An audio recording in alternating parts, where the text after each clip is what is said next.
vượt qua bao nhiêu bão bùng. Vì đời là những chuyến đi dài, những giấc mơ dài đều được sống với đam mê, dẫu có tay cờ luyện đi thi. Vượt qua bao nhiêu khó khăn, thử thách trên những chặng đường.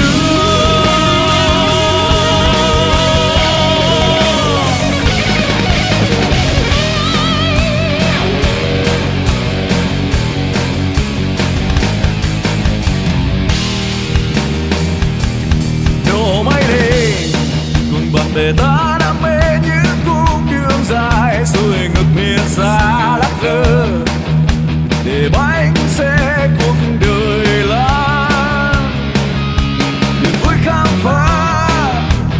Có biết bao nhiêu điều khi thiên nhiên đã yêu là cuộc sống muôn phương, đường dài hồng những xa khói.